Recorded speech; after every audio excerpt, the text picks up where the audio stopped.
I said it a few minutes ago, I'll say it again. For those of you that have also, I know let me just say, I really appreciate what you guys do out there. Let me just start there. I know we've been hitting you guys with tons of my eval information. So you're getting hit from that on different ends, your normal jobs. And what we wanted to do is robust our training for you out there in the field to get more in the weeds on some other topics as well. And Sergeant Turpinning, who will be our presenter, she's going to go into the details on, some of the things that we're getting in that are really causing slowdowns, in addition to some of our manpower shortages here. It's no secret that we're behind on certain programs. We're going to try to be very transparent and communicate to you guys where we're at with things. I also try to communicate with a lot of you that are on the Facebook pages, the 3FO on the reserve side and the guard side. I think it's good that we talk and just be transparent with where we're at. So thank you for everything that you do. And yeah, let's go ahead and go to the next slide. Oh, and folks, if you have questions as we go along, feel free to put them in the chat. We're going to address them towards the end. So if you don't hear us answering your question, be patient with us. We're going to get to those more so at the end and let Sergeant Turpinning go through her presentation. So here's our agenda for this training. We're going to talk about some roles and responsibilities, Guard and Reserve, us here at ARPC, and then we just want to put a footnote for AFPC. For all headquarters assigned AGRs on the reserve side and then stat tour members on the guard side, those regular retirements, so active duty retirements, will be processed via virtual MPF by AFPC. So they do have a role in our processes as well. What's the purpose of the 2656? Who should submit it? Some step-by-step instructions, common errors and issues, how to submit it, and then some references at the end, and then we'll monitor the chat at that point.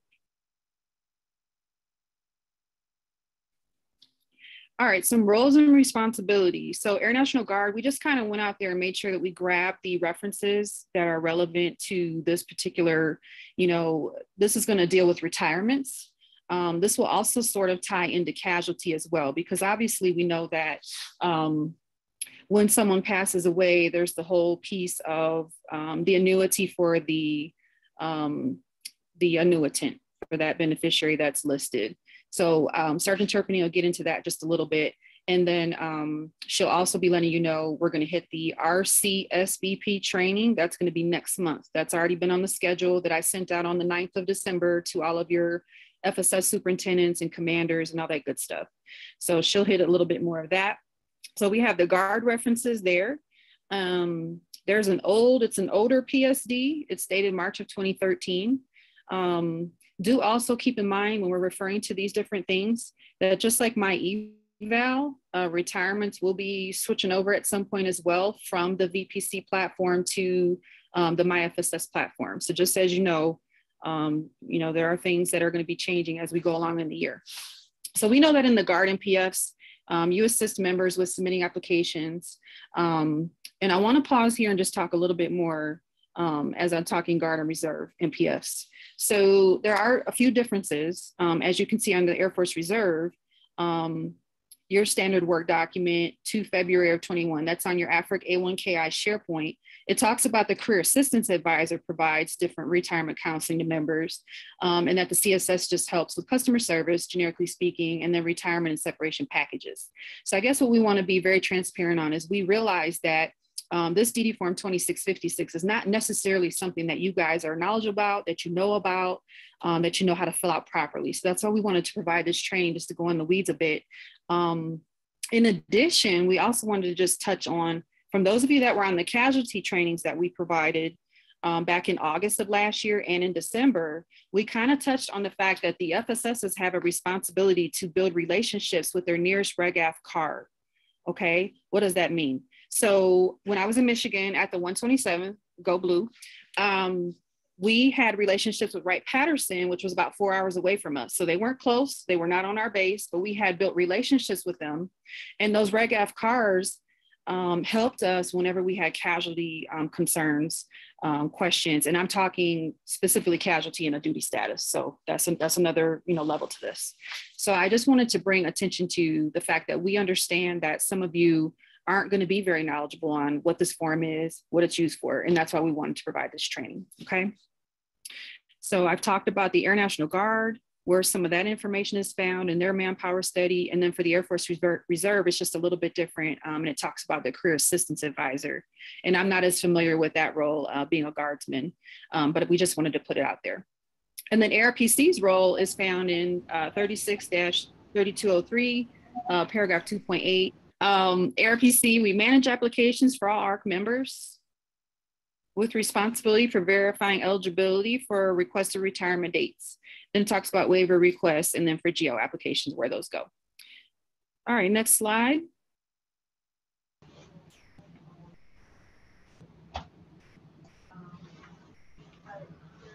Now I'm going to introduce Sergeant Turpinning, who is one of our experts in the retirement section. And I will pass the mic over to you, Sergeant Turpinning. Thank you. Thank you so much, ma'am.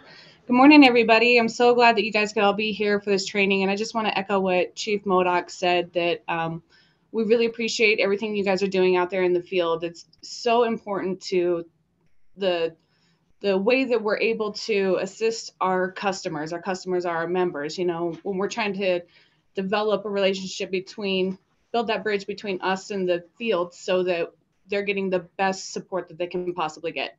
So again, thank you so much for being here today, and let's get on with the training. Let's talk about the purpose of the DD Form 2656.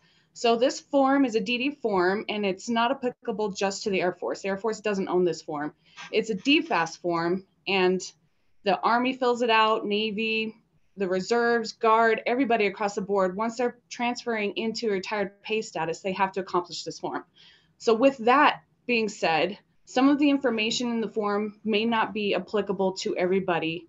So we want to make sure that we highlight those differences as we go through it. The DD Form 2656 is submitted for members who are applying for retired pay. So we're not talking about members that are transferring into the gray area retired reserve. And I'll be honest with you, we see a lot of applications coming from those members with the 2656 attached. It's just a misunderstanding. We don't have to have it until you're going into a retired pay status. So that's applicable to members that are eligible for an active duty retired or have reached 20 years of total active federal military service. And then members that reach age 60 or get to their confirmed reduced retired pay age, their RPA date. So now we're going to look at the form in sections. We're going to talk about each section of this form and what information is supposed to be input in that form. The first section is just gathering personal information. We need the name, the social, date of birth, and then the date that the member is transferring into retirement pay status. So that would be the effective date that they'll start drawing retirement pay. For age 60 and RPA members, it's going to be either their 60th birthday or their eligible confirmed RPA date. And for AGR members, we're going to foot stomp this a little bit here. It's the first day of the month. AGR members can only retire on the first of the month after they have 20 years of active duty service. That doesn't mean that they have to retire once they have 20 years of active duty service, but their retirement effective date has to be the first of the month when they apply. Then we have the rank and the branch of service. Block 7 is an active component or reserve component. All of our reserve members, whether they're active duty on active duty orders or they're just, traditional members, they will all select option 7B. This section 8, participant in the following retirement plan. I just want to emphasize here that we're talking about when the member joined, because that dictates what retirement plan they're in. The first option, final pay, most of our members are aging out of that pay plan. That's not an option for most of the people that are going into retirement pay status. So that demographic is aging out. The majority of the applications that we're getting now are for high 3 retirement plans. That's anybody that joined the military after 8 September of 1980 and before January 1st of 2018. After January 1st of 2018, members are automatically enrolled in the blended retirement system. We haven't seen any applications yet for members that are eligible for BRS retirement. So we're not going to focus on that very much at all while we're going through this. And then the retiree correspondence address, a couple of things. We need that information just to be complete. We don't really have any way of vetting whether or not it's accurate. We're just going based on what information the member provides to us. So just like completing an IRS form, you want to be careful and make sure that it's accurate when you send it to us. This next section is the direct deposit information. If you read the instructions that are attached to the DD Form 2656, it says that active duty can check the block and they don't have to complete this form. But we don't want to see that when we get these applications. Even if the member is eligible for an active duty retirement, we still want them to make sure they're inputting that information. Because we're not Reg Af, we're Garden Reserve. So we need to make sure that we're giving DFAS the most accurate information. All right, now when we talk about Section 3, separation pay information, this is different types of separation bonuses that members may have been eligible for and opted to take. And then after they had separated and got the bonus, they decided later they wanted to return to service and become eligible for an active duty retirement. DFAS needs to know if that was ever applicable to them. This is going to be one of those sections that's not everybody's going to complete this section because it might not be applicable to them. In fact, most people won't have a separation incentive that they have to repay, but this data is collected because DFAS will recoup the separation bonus if they later became eligible for an active duty or for a retirement pay. So again, this is information that is collected for DFAS's information. We have no way of knowing whether or not it's true or accurate. Same thing with the Veteran Affairs Disability Compensation information. This information is collected just to facilitate DFAS's processes of paying people because the VA compensation will offset retirement pay depending on the percentage of the disability. Now this part, this designation of beneficiaries for unpaid retire pay is to designate who will receive the final paycheck of a member after they pass away.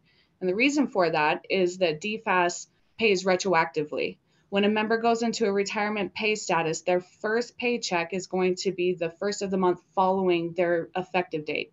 So in example, let's say somebody's birthday is the 15th of December, their first payment will be the beginning of January, and it'll be a prorated amount from 15 December to 31 December.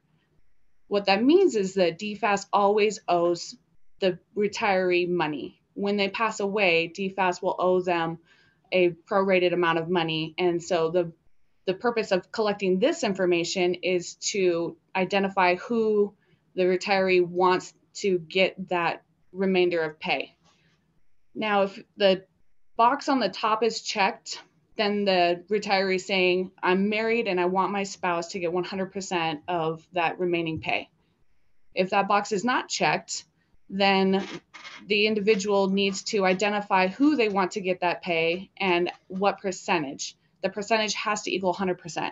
So in example, let's say that our retiree does not have a spouse, but they have 2 children, and they want each child to get 50%. So they will list out the children and all the applicable information and indicate in block E, the share percentage, 50% and 50%. If they have 3 children, you can't divide 100 evenly. One of them has to get just a little bit more. One of them has to get 34% and then 33%, 33%.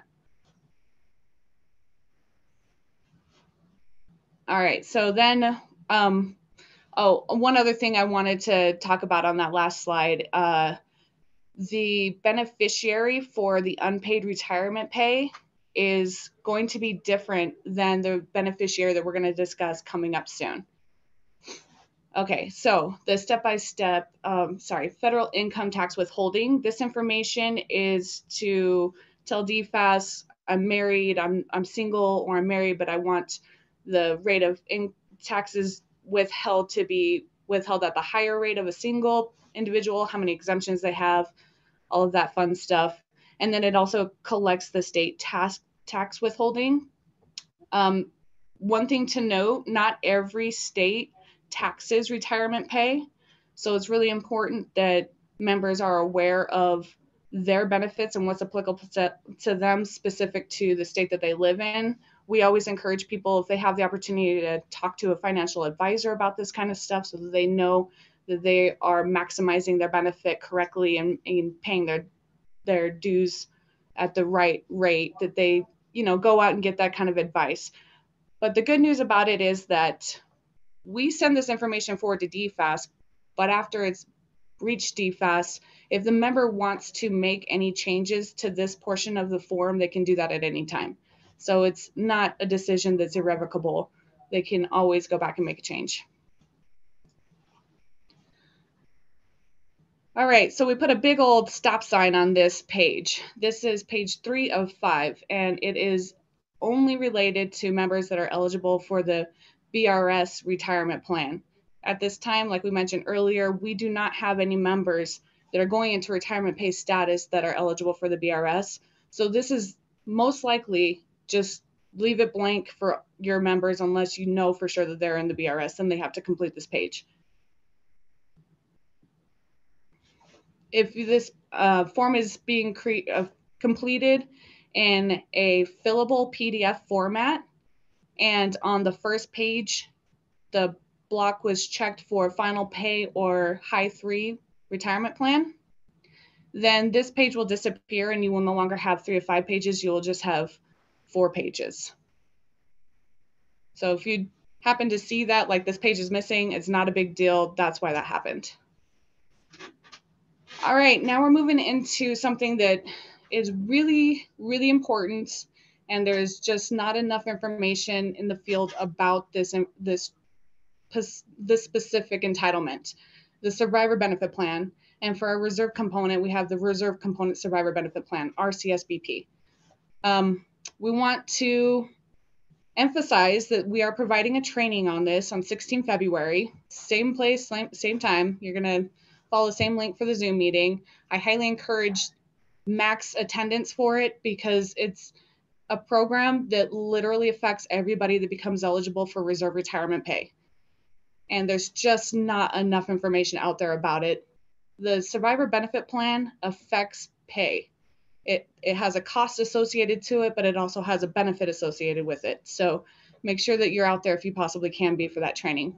We're going to go over how to fill out the form. We're not going to go into too much detail about the program because we are providing that training later. So we mentioned earlier that we talked about beneficiaries for unpaid retirement pay. That is very different than the beneficiary for the SBP program. Who is eligible to be a beneficiary for SBP is very specific and it's all driven by law. So not just anybody can be named as a beneficiary for this program. If the member is married, then their spouse has to be indicated in this block. And if they have dependent children under the age of 18, then they need to include those children in the block 23. Block 23E asks if the member has a child that is disabled. And the reason it asks that is because a special needs trust can be set up so that children that are above the age of 18 but have a special need that, they have to be supported for the rest of their life, they can be eligible to receive this benefit for the remainder of their life.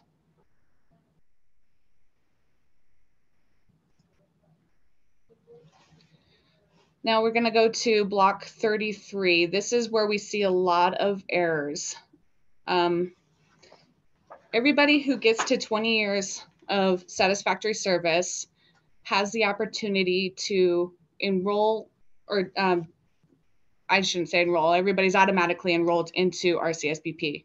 They have the option of opting out, declining coverage, or reducing the coverage when they get to 20 years. So if a member does not make an election, then they are automatically given full coverage.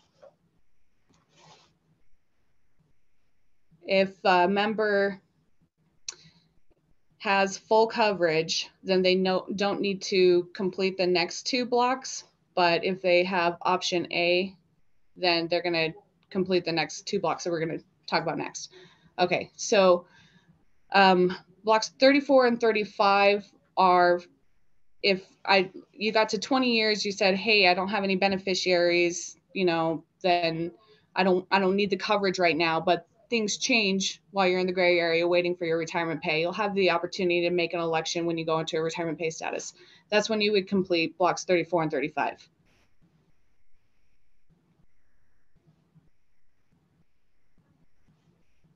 Block 36 is that special needs trust, like we talked about when we talked about the children that have a disability that will require them to have financial support for the remainder of their life.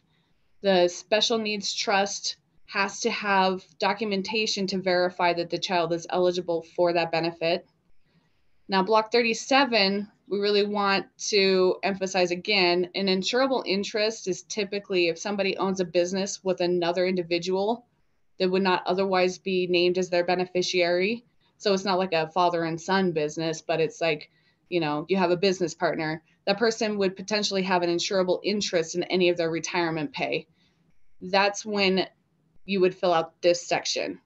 Sometimes we see people send in the form. They don't have a spouse, they don't have dependent children, but they might be dating somebody that they haven't married yet. So they think, oh, I'll just give this benefit to that individual. But we want to caution them on doing that because the program for insurable interest can cost up to 40% of the retirement pay. And that's pretty steep for most people. You might be better off just taking that 40% and investing it somewhere. So if we see insurable interest beneficiary named, a lot of times we're going to, push the brakes on what we're doing and have a phone call conversation with the member. Hey, are you aware of what that means and what that's going to cost? And a lot of times they'll tell us, yeah, no, actually, I don't want to do that.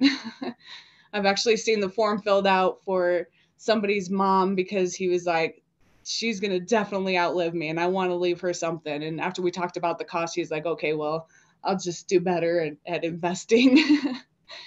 Okay, so then moving on to block 38, the former spouse information. This is only necessary to complete if by decree of the courts, it is required for the member to provide this coverage to the former spouse. So just because a member may have a former spouse doesn't mean that they have to give their former spouse this benefit. So we don't always need that information filled out. And it can be kind of confusing if they do fill it out and that person doesn't need the benefit, if it's not decreed by the divorce decree. So another thing that we want to share out there to our members, make sure that they're filling it out accurately, because getting the SBP corrected with DFAS after the fact is a lot harder.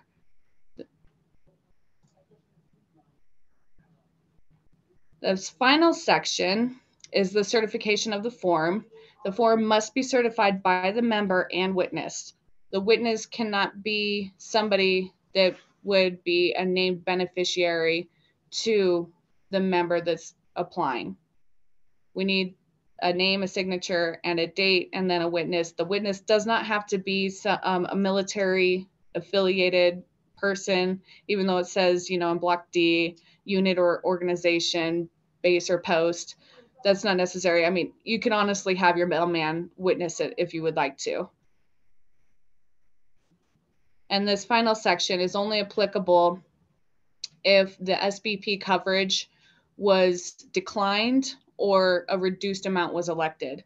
The spouse has to agree and concur with that election, and it has to be notarized in order for us to affirm that that is the case.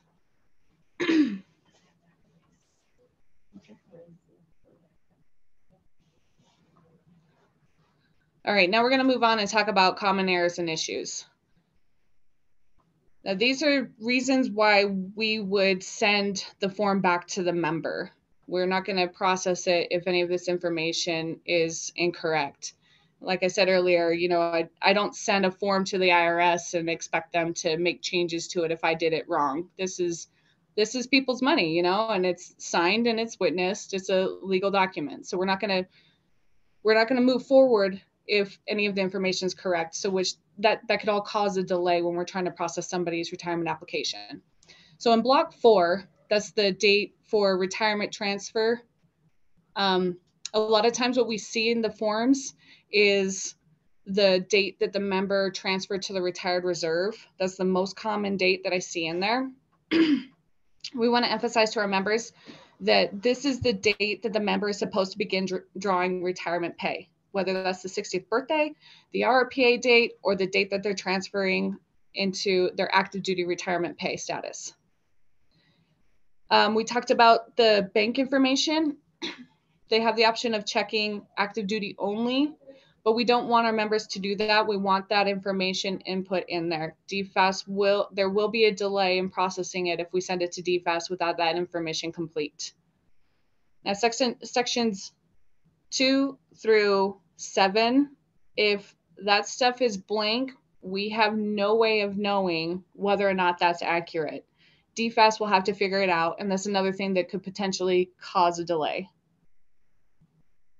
And talking about the survivor benefit plan in part 3, block 33, one of the most common issues we see there is the option A is checked, but the member actually had option C coverage. I couldn't tell you why that is, except that maybe they just are not aware of the program. There's not enough education out there about it. They didn't realize that they had this option C coverage, whatever the case may be.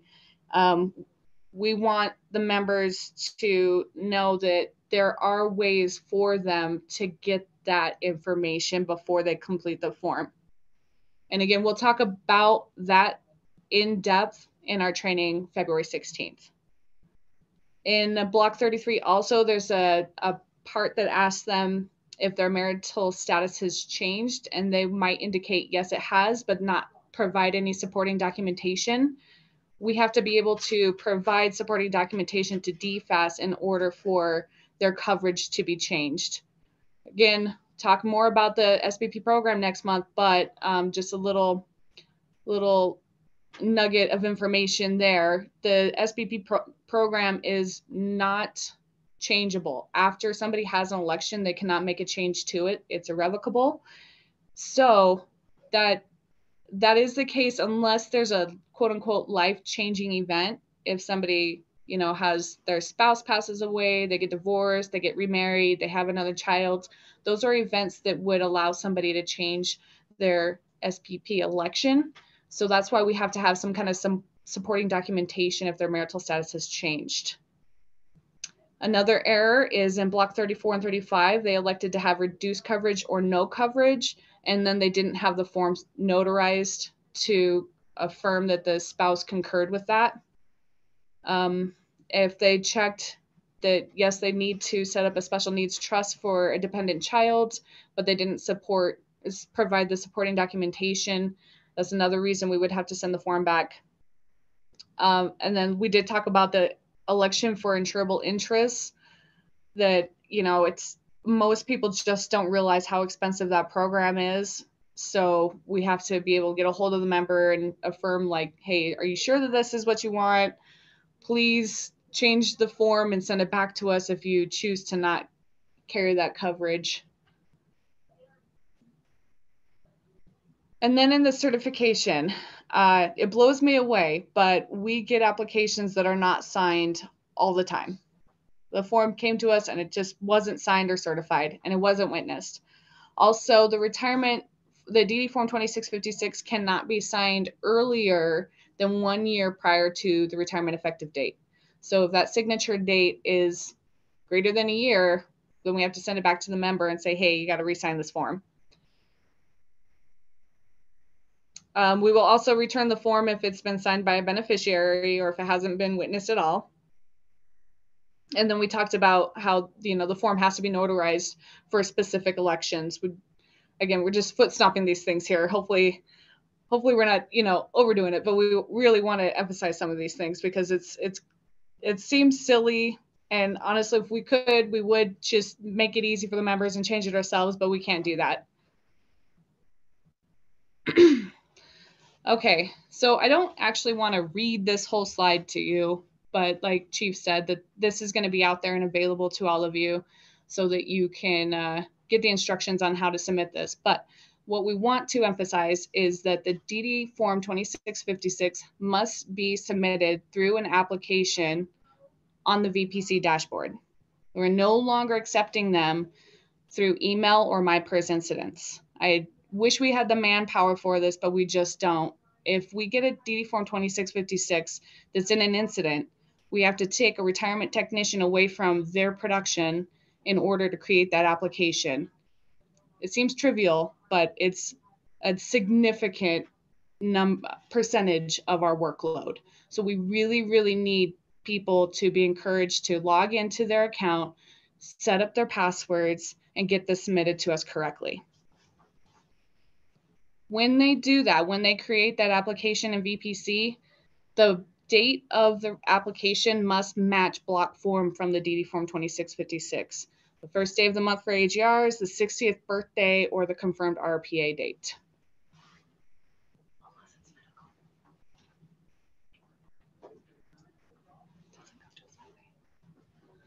All right, so these are the websites, references, additional information can be found on our website. This briefing will be available, like Chief said, in the YouTube video. Also, some of the information that we went over was actually taken directly from a checklist that we have available on MyPERS. That's the DD Form 2656 checklist, Article ID 21331. So if you want the whole checklist, I know that Chief said that you guys could grab a 2656, a blank one, and make notes as you went along. That's going to be super helpful, but you can also go out there and find the checklist that we were referencing for this training. And then we have our list of references for the policy. And now we're going to open up to questions. Yeah, Master Sergeant Anthony from Peterson Space Force Base. Hey, ma'am, what's your question? I just wanted to verify that on Block 38, where if they don't have a spouse that they previously had a divorce decree where they were ordered to pay, they should just leave that blank, even if they have a former spouse? If the divorce decree did not order them to pay or order them to provide that benefit? Yes. Correct.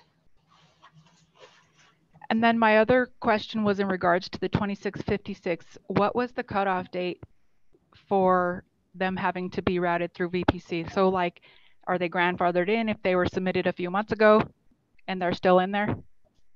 Will they be rejected? Well, that's a great question, ma'am. And honestly, moving forward, from today on. That we would actually have to say that today forward is the effective date. Thank you. Hey team, can I jump in on there's a couple ones that are talking about MPF members using the application on behalf of a person. So Chief, you're asking us to talk to that? Is that what you're saying? No, I was saying, can I jump in on that? Just, I'm going to give my opinion and y'all tell me if you don't like my opinion. I'm fine with that. So those of you out there, there's some of you that are super duper helpful. And you go in for, perhaps there's a member that is in the gray area and they're approaching their age and they're either having computer trouble, they don't have a computer. We know there's various reasons why our members tell us that they can't do it, that they're having issues. What we would hope is that perhaps that person TFSC will walk them through in the creation of their account. We don't expect you guys to spend, that amount of time with a person to do all that and help them create an account if they don't have one already on VPC. So what happens is when you create these for people or you do them and you submit them on their behalf, it shows up under your record. I'm sure many of you are aware how it shows up in your VPC account. So sometimes it's just difficult to cross-reference who you're working on behalf of, because your date of birth, if we're sorting by date of birth, for example, and we're looking to process the older folks first because we know that they're going to approach their pay age first, well, it's going to show us your birthday. And if you're born in 1980 and you're helping a customer, we might miss that action as an example. And then I'll let the team jump in if they want to say anything contrary or anything addition to what I've said about that. That was beautiful, Chief. Thank you. And the only thing that I would add to that is that it's not coming to us in an application. It's only coming to us in an incident. And the reason that can cause issues is, as Sergeant Turpinning was saying, those ones then we have to do manual applications and causes additional workload. So we get that it seems like an assist from your perspective, and we appreciate you guys trying to assist the customers as the best you can, but just trying to understand on our end what that translates to, and it actually does cause additional workload. We realize that there are some limitations and that there are some exceptions, right? But please, the best way you can assist the members and us is to assist them with doing the actual application. Maybe it's a dual, you log in and help them create the login and password on MyPERS and walk them through it on your computer. Because I know we have challenges too out there with some of these retirees approaching age 60 and not having the systems to navigate that. And I just want to illustrate how big of a deal this is. We literally have our commander, our chief, and another superintendent creating these applications for us. That's how big of a deal it is. Hey, All right. thanks for the credit. We're trying to help. Someone asked, is the fax number still an option? Can I talk to that just for a minute? Okay, so literally, we have folks, and someone else asked about the PDF. And I think we want to differentiate between current assigned members that are going to get a regular retirement, and then our folks that have been sitting in the gray area for a bit, because they're going to do that second application that we're talking about now. So I'll let y'all discuss that in a minute, but let me talk about this fax number and the, we have folks literally they're filling out the 2656, they're taking pictures of it. So it's a JPEG, right? Or some sort of picture file. And they're attaching 6 different files into an incident. And then we're supposed to convert each page to a PDF. And you can see where I'm going with this. That can take a technician an extra, half hour to 45 minutes to just play around with that person's form. Whereas they're missing out on processing other folks' actions that are ready to go. So I know, and I know Sergeant Turpinning already said it may seem trivial, but when you add this up times the hundreds of cases that we're getting each month, it really does behoove us to encourage our members to utilize the application that has been created for this. Okay, I'll shut up on that part now, and then we'll go back to the chat. Yeah, I just had a question on, it says that when you fill out your application, it says that you have to have it within that 1 year. And it also talks about it has to be a minimum of 6 months, but unless you have a waiver, but it doesn't give a link or a form for a waiver. Where do we get that form, or how do we submit that if we want to retire before that 6 months? All right, so to answer that question, the waiver AFI 363203 has the information about the justification, what meets the justification requirements for being able to adjust and submit it less than 6 months, and it also has the template of what to submit for the memorandum. Does that answer your question? Yeah, which one was that you said? The 3203, is that the one? Yes. Okay, thank you very much.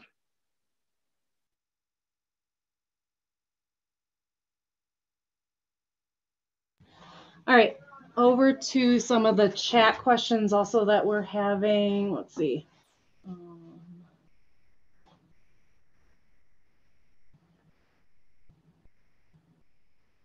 All right, Tech Sergeant Durkins, it looks like I may have caught the tail end of it, but did I hear that not everyone has to attach the 2656 to their application unless it's RRPA or age 60? It's been a while since I helped a customer. Does VPC application allow you to submit application without adding a form 2656? So in regards to that, somebody that's transferring into the gray area, they're doing a reserve retirement application. We do not need a DD form 2656 completed for those members. A lot of those members are going to be sitting in the gray area for a significant amount of time. So if we have a DD form 2656, it's going to be outdated before they're eligible for their retirement pay. All right, does that answer your question? Let us know if there's something else that we missed on that. But All right. And then Master Sergeant Della Vella asking about the prioritization of retirements once submitted.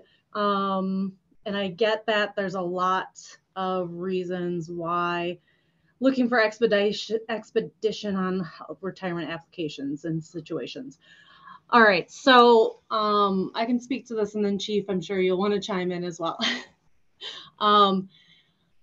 So we understand that there are a lot of reasons and a lot of people looking for retirement orders, their pay, different situations, and there's a lot of situations. So basically, more or less, what I would like to say is please understand that each type has a different need and reason and a different process that we have to work through.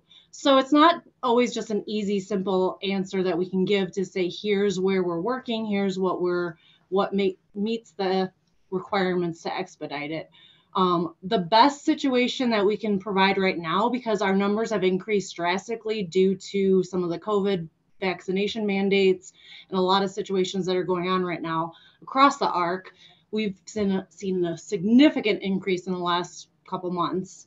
So the best answer we can give is if you feel that there is a reason to expedite a retirement order or pay, please utilize our FSSE line for commanders and superintendents.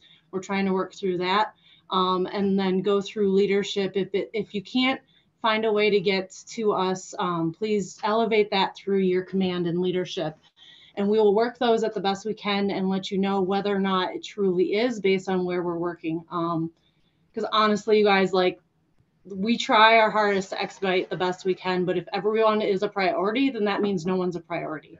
So please understand that. I mean, I know you guys see it from the field and you have people walking right up to you and asking, and they're right in your face sometimes asking these questions, but please advocate for us and we'll do our best to advocate for the numbers. Chief, do you have anything else to add? I think Captain, I think that was great. Oh, is Captain going to say anything? No, starting to see you're covered it. Thanks, Chief.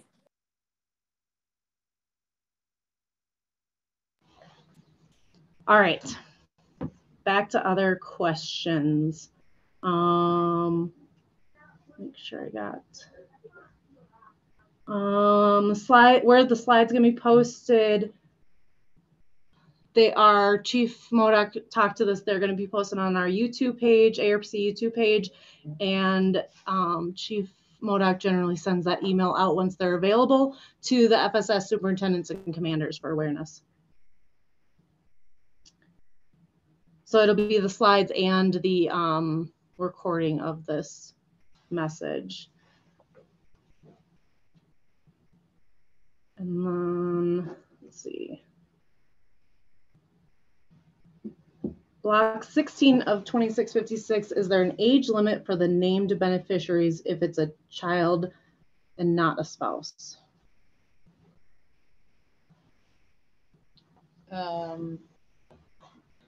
I would age limit. Hold that question for the RCSBP training on February 16th. That one we'll have to, we'll go more into that stuff in our RCSBP training next month on February 16th. So we'd like to keep this to just, I realize that it's part of the 2656, but that's kind of more along those lines in that training.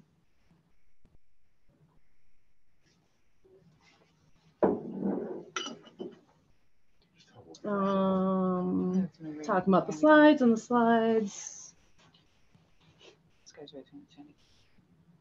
Oh yeah, so it looks like, Reggie, you have a question as well? Again? I do. The last question I have is when attaching the form 2656 and you're doing your retirement, I am a TR.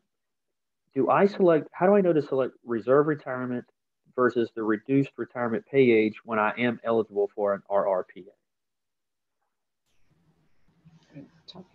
So the difference is whether or not you're going to be going directly into retirement pay.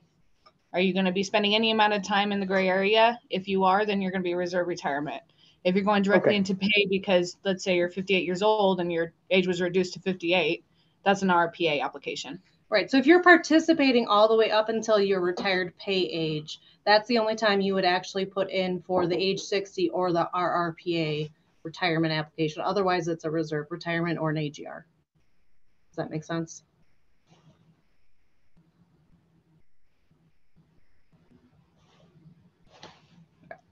If you're talking, you're on mute. I'm not sure. Oh, sorry, I did not select it. Yes, it makes perfect sense. I will be in the gray area for quite a few years. The question that it had was, I do have the reduced retirement pay age. It's in my PERS, but will that automatically kick in and you start getting paid then, even though you do the reserve retirement, or will I have to go back and file another RRPA when I get to that age application?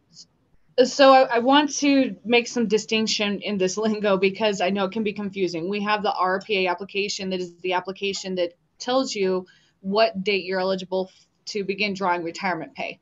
But then when you go into the retirement application, you can select RPA, and then you're electing to begin drawing your retirement pay on that RPA date that was already confirmed in the other application. So you would go into the gray area, you apply for a reserve retirement, you go into the gray area. It is not automatic from that point to begin drawing retirement pay. You would have to again apply online for your RRPA retirement pay. Gotcha. Okay, that makes more sense because we were over here at Seymour Johnson. We were like, how am I going to even remember that when I'm 20? Because I'm 15 years away before I would start doing that. And so is that just one of those, I just got to make sure I do it at that time or else I won't get that pay? Correct. And I'll tell you the truth is, yes, sir. Sometimes we actually have members deliberately wait to begin drawing their retirement pay. So it's still a voluntary process. You still have to apply to us to begin to initiate that retirement pay. When you get to that point, you said you got a few years to go. When you get to that point, I highly encourage everybody to contact us when you are like, let's say a year out from your retirement effective date. Contact us and find out what's the best way at that time to submit a retirement application to us, because we are actively trying to make improvements to all of our systems. We might have a fully new platform for you to apply on by that time. Okay, and then is there a number specific for that will always be in use or no?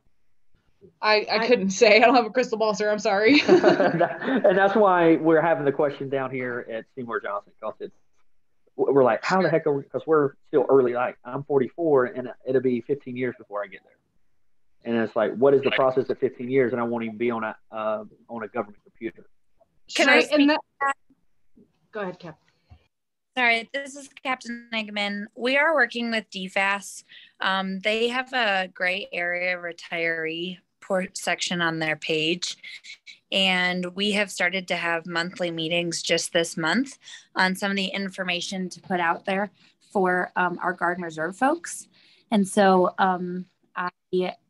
if you go to their regular website and then you go to plan and gray area retirees, we are working to ensure that we have information there as well as MyPERS.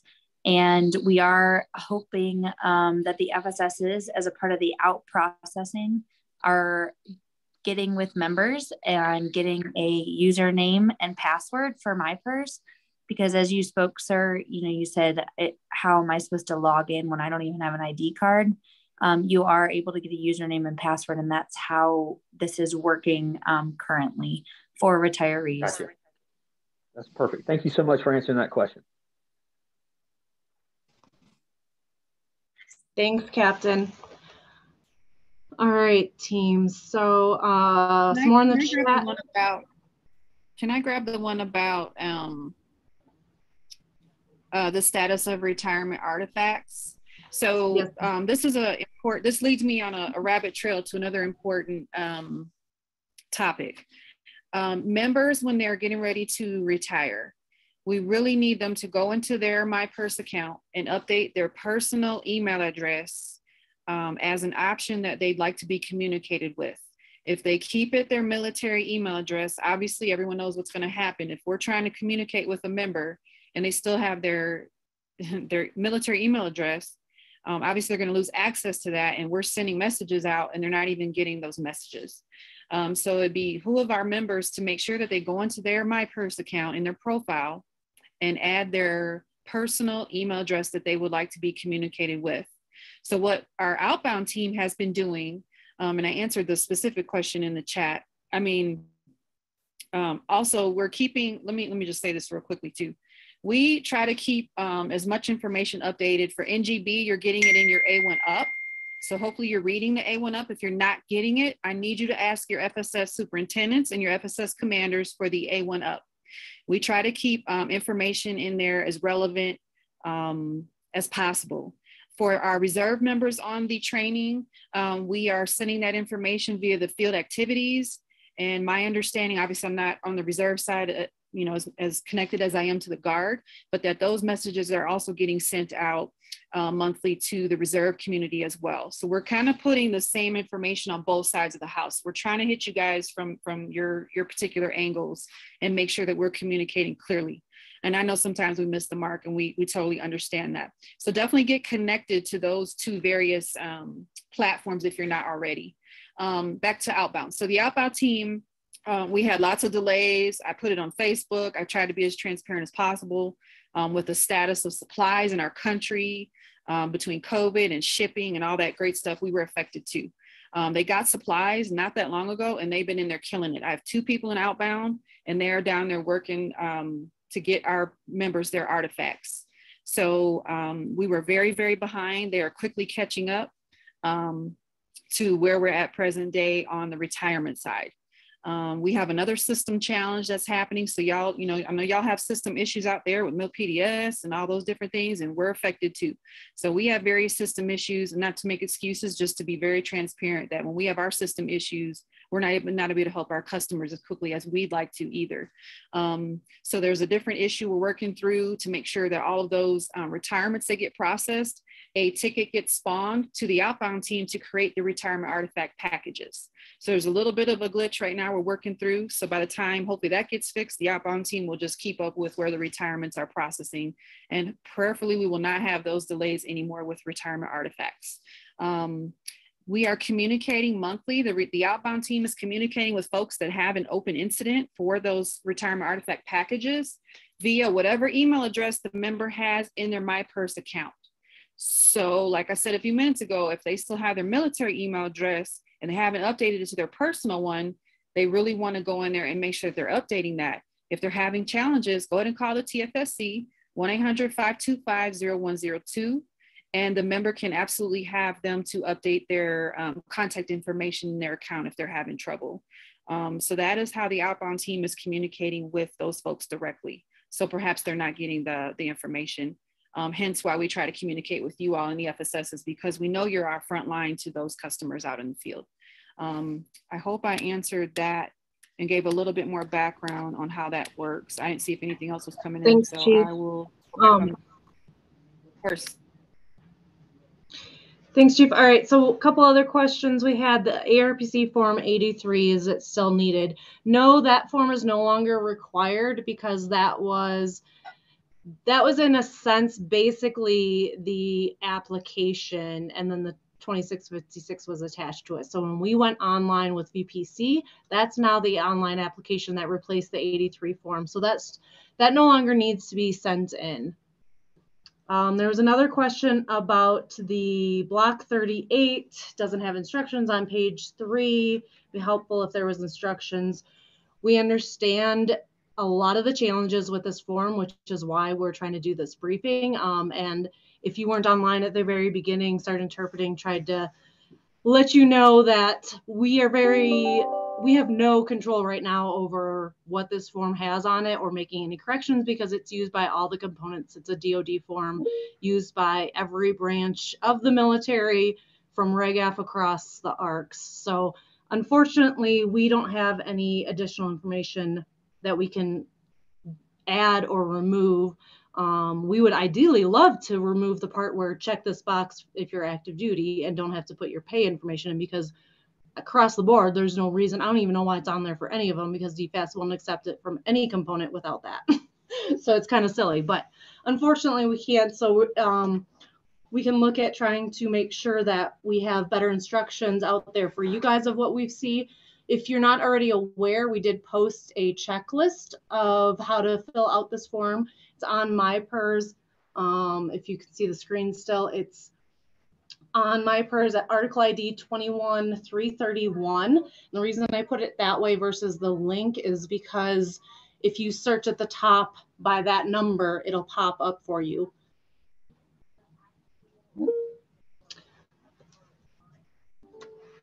All right.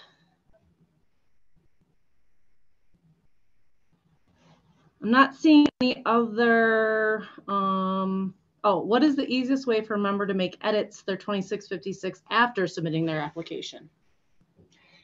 And basically the answer is they can't. Ultimately, they have to do a new 2656. We can't make edits because, as Sergeant Interpreting was explaining at the beginning, similar to you submitting any other federal document like to the IRS for your taxes, you can't make edits to this document. It's a financial document that has to be completed in its entirety with no errors or adjustments. So they would have to resubmit a new one. They can do that if they've already done an online application. They could submit it as a MyPERS incident, and we can reattach that to their application. So in that case, they could submit a new one and identify that they were, or respond to their online application and attach that new one. Captain, do you have something to add? Yes, ma'am. My recommendation would be to respond to the incident, not to create a new MyPERS incident, or to call the 1-800 number and request that TFSC attach it to their retirement application.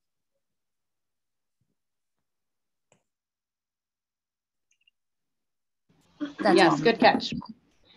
Thank you. I appreciate that. Any other questions that we've missed or that you still have out there?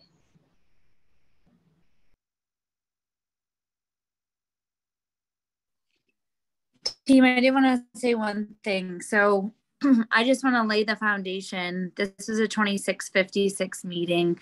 However, we have had a lot of other retirement questions. We are going to try our best. We do have some training in the future to talk through every retirement kind, right? So reserve retirement, age 16 reduced retired pay applications, as well as regular retirements. We know that not every unit has the same person working those. Maybe there's an HR members who are helping with the regular retirements. The FSS is helping with the reserve retirements, etc. We are broken up into 3 teams. Every single team has a different goal in mind of when to process an application.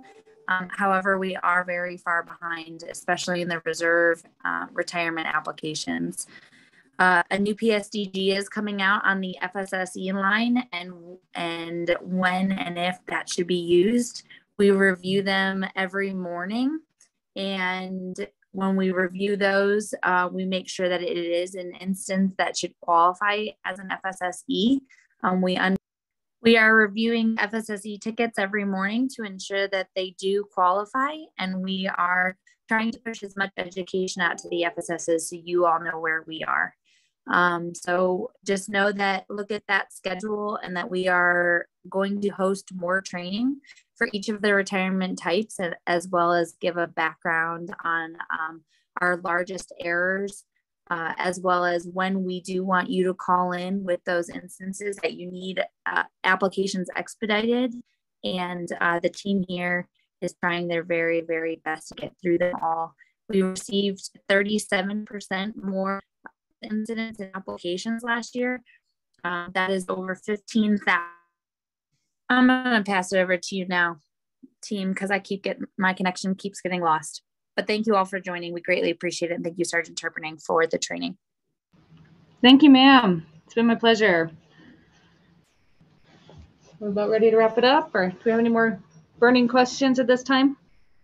All right, like Captain Eggeman said, stay tuned for more trainings to come. We definitely want to field all of your questions, but this was for DD Form 2656 training, and we will be back with additional training on other retirement programs. Thanks, team. Thank you for everyone out in the field. We really do appreciate what you do.